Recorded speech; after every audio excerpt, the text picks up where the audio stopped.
Assalamualaikum warahmatullahi wabarakatuh. Perkenalkan, saya Tita Puspita, CGP Angkatan 10 dari Kabupaten Garut. Pada kesempatan kali ini, saya akan melakukan praobservasi untuk aksi nyata modul 2.3 coaching untuk supervisi akademik.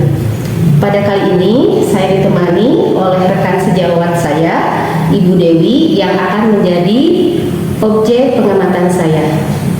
Untuk itu, marilah kita mulai praobservasinya ya Bu ya. Siap. Assalamualaikum Bu Dewi, bagaimana kabarnya hari ini? Waalaikumsalam Bu Tita, alhamdulillah baik Bu. Alhamdulillah ya Bu ya.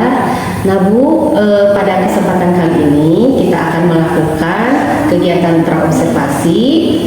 Tujuannya agar nanti ketika Ibu melaksanakan pembelajaran, jadi Ibu sudah siap dan percaya diri dalam melakukan pembelajaran.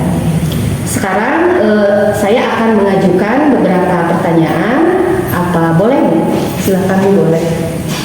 Baik Bu, untuk pertanyaan yang pertama nih terkait pembelajaran nanti, apa tujuan dari pembelajaran yang akan Ibu laksanakan?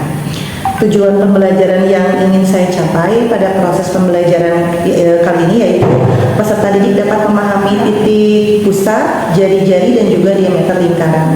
Jadi nanti Ibu akan membahas tentang unsur-unsur lingkaran ya Bu? Ya, betul sekali Bu. Kemudian nanti untuk area yang akan dikembangkan oleh Ibu itu seperti apa? Saya akan lebih menekankan pada keterampilan peserta didik melakukan aktivitas, menemukan unsur-unsur lingkaran, baik itu diantaranya menentukan titik pusat, jari-jari dan diameter lingkaran. Oh iya Bu ya. Kemudian nanti dalam melaksanakan pembelajaran itu Ibu menggunakan model pembelajaran apa Bu?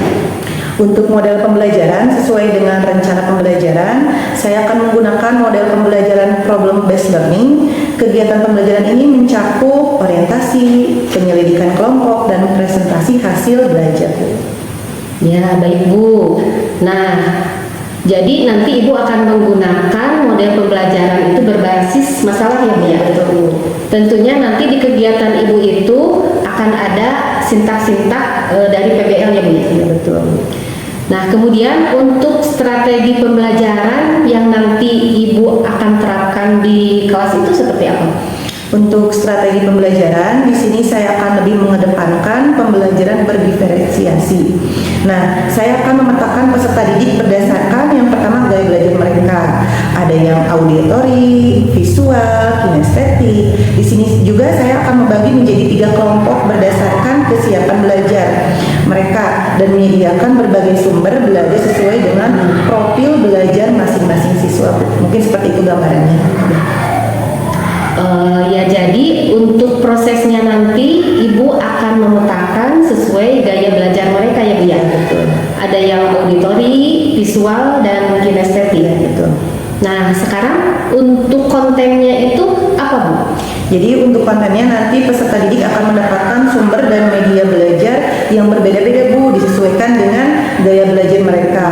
Berupa misalkan dikasih poster, video, ataupun membaca literatur unsur-unsur lingkaran. Jadi kalau mereka misalkan gaya belajarnya visual, nanti mereka diberikan video ataupun tentang unsur lingkaran juga tali pusat. Kalau misalkan kinestetik nanti disesuaikan dengan gaya belajarnya. Bagus ya Bu ya, itu seperti itu ya.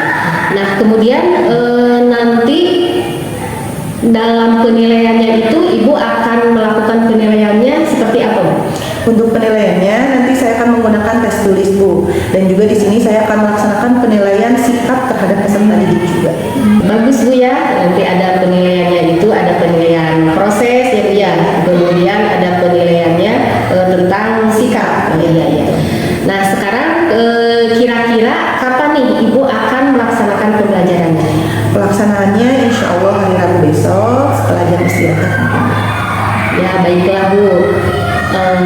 Mungkin pertanyaan dari saya cukupkan sekian. Nanti kita ketemu lagi di hari Rabu. Mudah-mudahan pada pelaksanaan observasi nanti berjalan dengan baik sesuai yang kita harapkan ya Bu ya. Dari tujuan pembelajaran, kemudian model pembelajaran dan strategi mudah-mudahan sesuai dan terlaksana dengan baik ya Bu ya. Amin. Ya, untuk itu saya ucapkan terima kasih banyak Bu ya telah meluangkan waktu untuk melakukan praobservasi ini. Ya, sama-sama Bu Tita. Assalamualaikum Bu Dewi. Waalaikumsalam warahmatullahi wabarakatuh.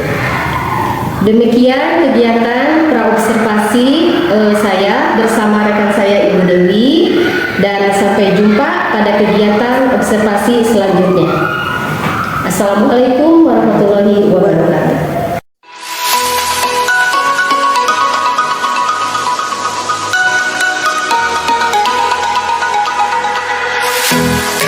Assalamualaikum warahmatullahi wabarakatuh.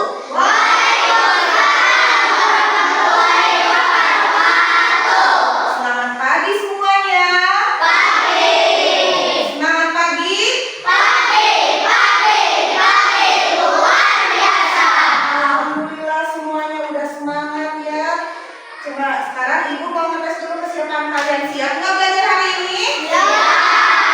Kelas 6. Kelas pembelajaran dimulai. Supaya menambah keberkahan kita dalam belajar, kita akan membaca doa dulu sebelum belajar. Dan pembacaan doa kali ini akan dipimpin oleh teman kita, Adit. Silakan Adit pimpin doanya.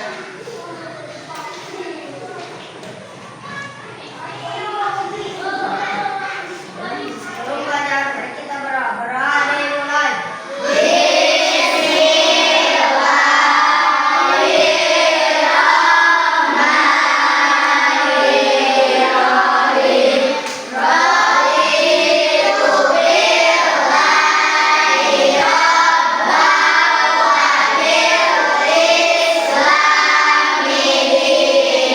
Alam PPK cerdas, berkarakter, menyenangkan, luar biasa.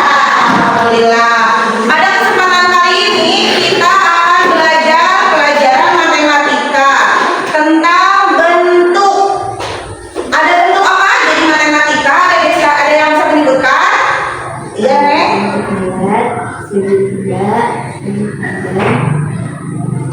Terus yang lainnya? Ya betul, salah. Oh iya apa? Segi 6, betul. Nah, untuk materi kali ini kita akan belajar tentang salah satu bentuk, tidak semua bentuk, yaitu bentuk lingkaran. Seperti bagaimana? Coba bentuk lingkaran itu? Coba bikin. Oh iya, betul, bulat. Nah, sebelum masuk materi, kita akan lanjut. Oh ya, Ibu akan menyampaikan tujuan pembelajaran. Kenapa kalian harus belajar tentang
Lingkaran apa manfaatnya?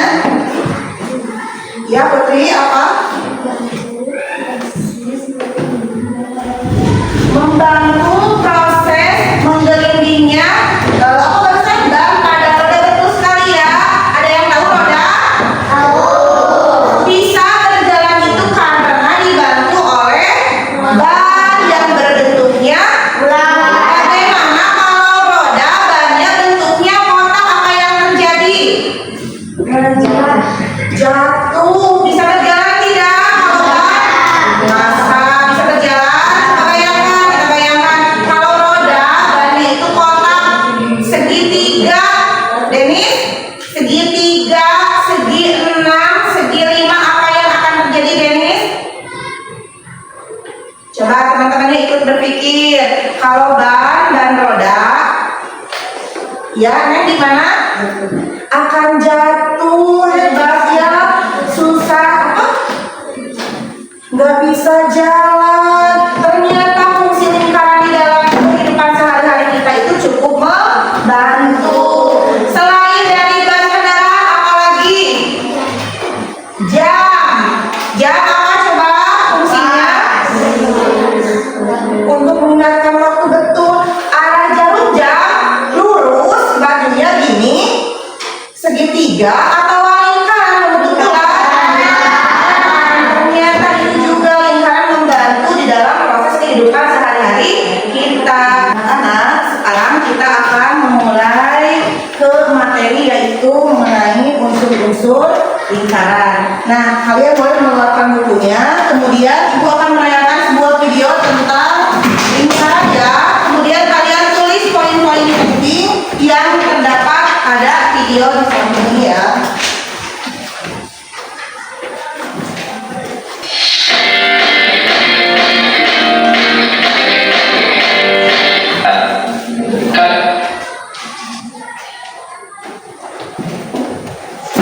Yang pertama, roda. Ada roda delman, roda sepeda motor, roda mobil, dan lain sebagainya. Semuanya berbentuk lingkaran.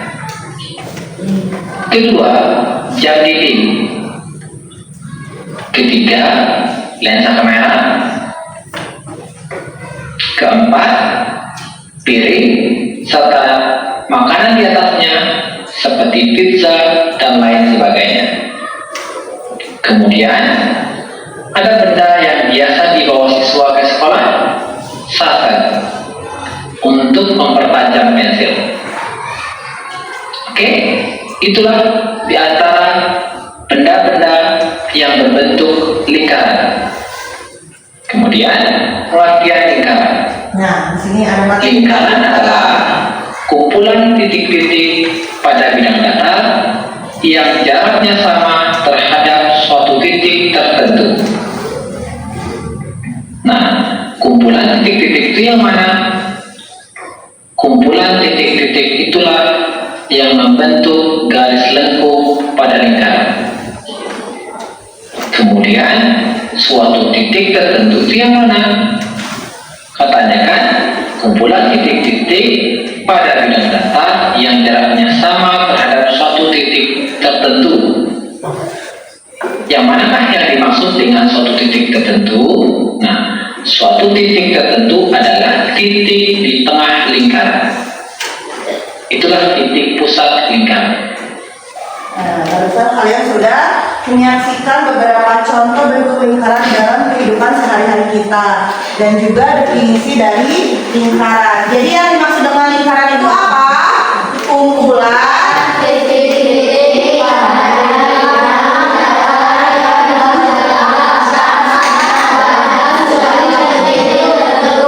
Jadi kalau jaraknya dari sini ke sini 5 cm, dari titik ini ke atas juga harus 5 cm, dari titik ini ke bawah juga harus 5 cm. Kalau berbeda jarak itu bukan lingkaran. Sekarang ibu punya contoh, kalian harus bisa membedakan. Pada gambar di depan ini, nah, apakah ada yang berbentuk lingkaran atau tidak? Coba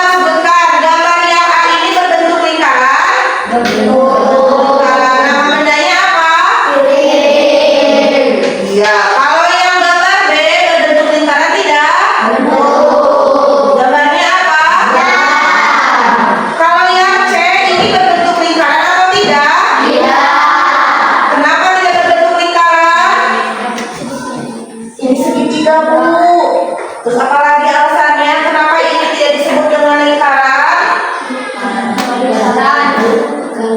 Karena apa? Jangan ada yang takut salah ya. Karena apa?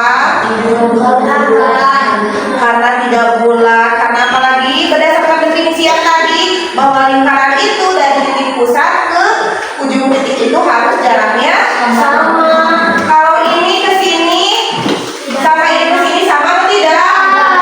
Berarti ini tidak bisa disebut lingkaran. Ini nama bendanya lingkaran bukan?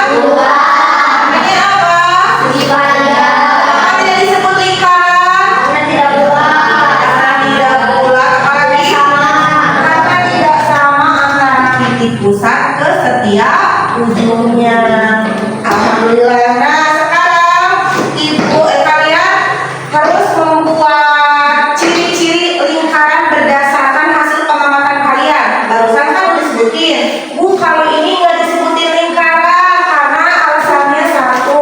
Alasan itu boleh dituangkan ke dalam buku tulis kalian. Tulis judulnya ya, ciri-ciri lingkaran itu seperti apa. Putri berarti satu jajaran ini ya, ini satu kelompok putri. Kelompok Neng, satu jajaran ini kelompok Neng. Dan yang di jajaran ini satu kelompok sama Adit. Dan terakhir di jajaran kami juga sama satu kelompok. Silakan kalian boleh membentuk kelompok dengan menghadapkan kursi ke arah kelompoknya masing-masing. Kursinya ke sana nih.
Dikerjakan per kelompok.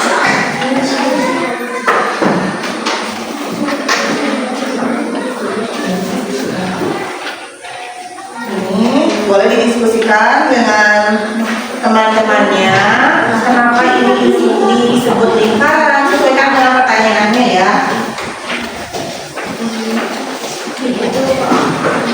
Diskusikan dengan temannya ya. Dan nanti hasil pengamatan tiap kelompok harus dipresentasikan di depan teman yang lainnya.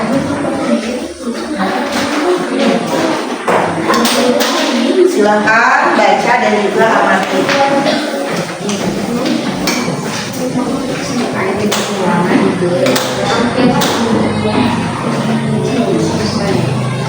Semuanya ikut berdiskusi dan juga ikut mengomentari ya. Isi dulu di sini identitas kelompoknya dulu ya. Nama kelompoknya siapa aja, mau di sini nama-namanya. Keila, Justina, Steffi, sama Jam.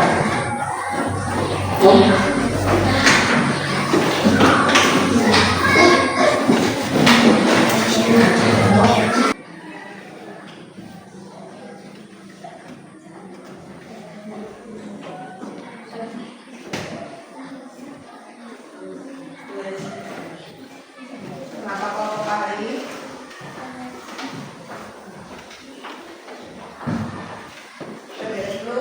Siapa presentasi?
kemudian jari-jari itu dari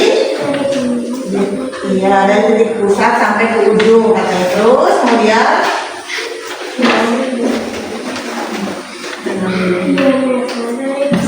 semuanya lihat di sini dulu ya, tekan dulu ya. Nah, ini diameter, kemudian Busur yang garisnya miring dari sini. garis miring dari ujung, jadi beda ya garisnya tuh ya. Jadi kelompok Kayla ini mengamatinya melalui sebuah gambar. Kasih tepuk tangan dulu, tepuk tangan. Jempol kanan, jempol kiri.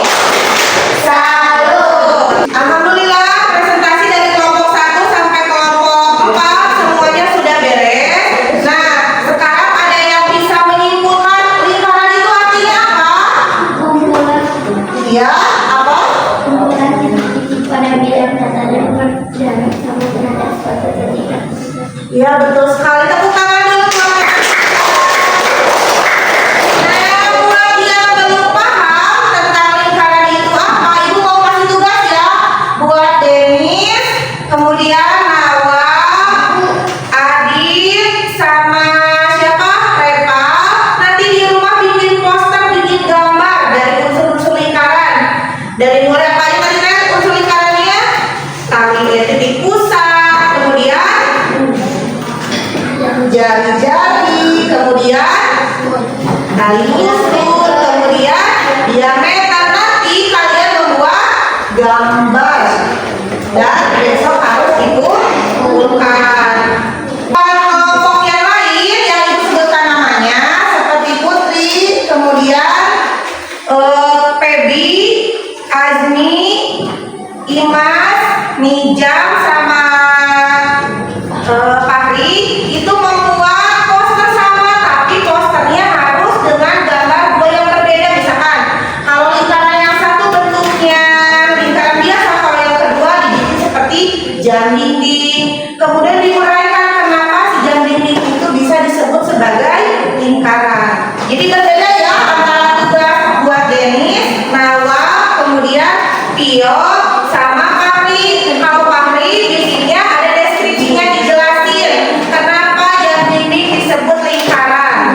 Nah, buat yang tidak tersebut seperti Neng, kemudian Putri, kemudian Kayla, itu membuat tugasnya disertai dengan kalimat ya.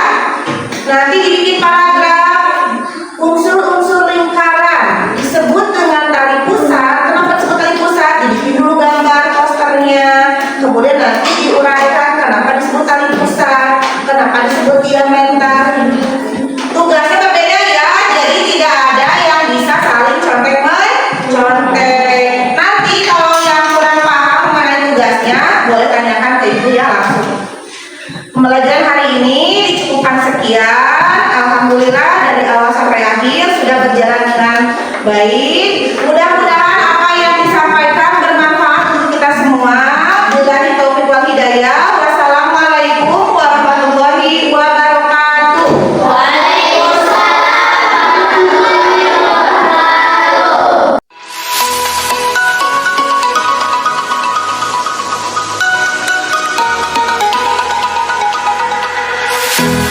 Assalamualaikum warahmatullahi wabarakatuh. Berjumpa kembali dengan saya Rita Puspita, CGP Angkatan 10. Pada kali ini saya ditemani oleh Ibu Dewi, guru kelas 6 di SDN 1 Sukanegla, beserta Bapak Deden selaku pengajar praktik. Pada kali ini kami akan melaksanakan percakapan pasca observasi setelah kegiatan observasi yang telah dilakukan. Assalamualaikum Bu Dewi. Waalaikumsalam Bu. Bu Dewi, dalam percakapan kali ini kita akan melakukan percakapan pasca observasi. Saya akan mengajukan beberapa pertanyaan yang terkait dengan pembelajaran yang telah Ibu lakukan pada waktu kemarin Bu ya. Baik Bu. Bagaimana perasaan Ibu ketika Ibu melakukan pembelajaran di kelas ketika diobservasi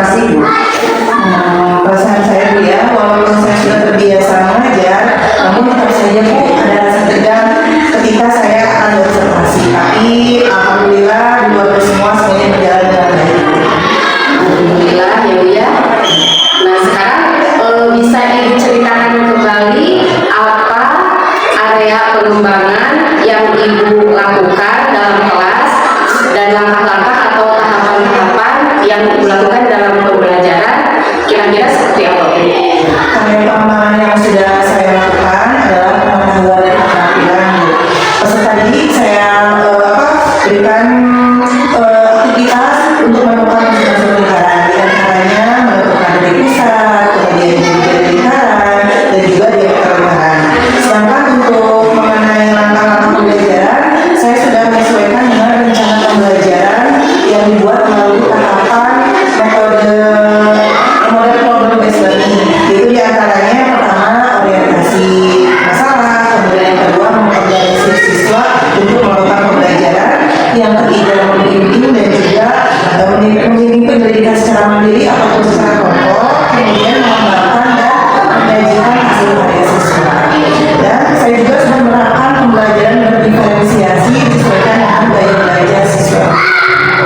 Nah sekarang menurut Ibu Dewi, apakah area pengembangan yang telah Ibu lakukan itu sudah berhasil dengan baik atau belum?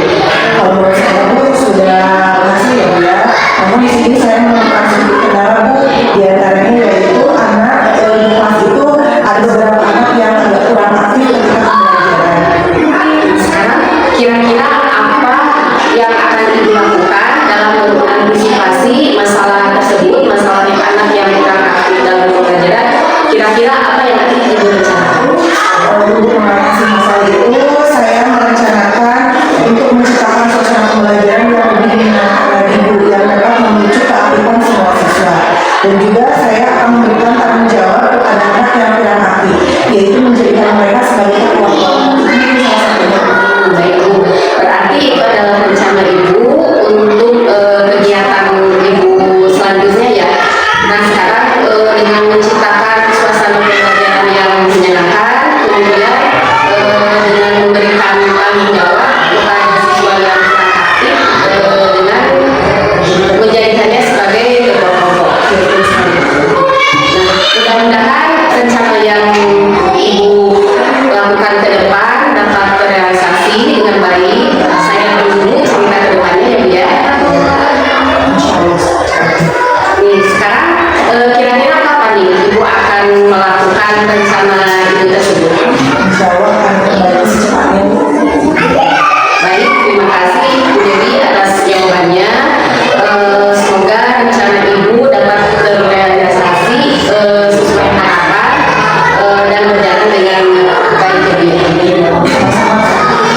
Baiklah, untuk selanjutnya saya beri kesempatan kepada Bapak Deden selaku pengajar terapi untuk memberikan umpan balik terkait jalannya percakapan observasi dan observasi kelas. Terima kasih.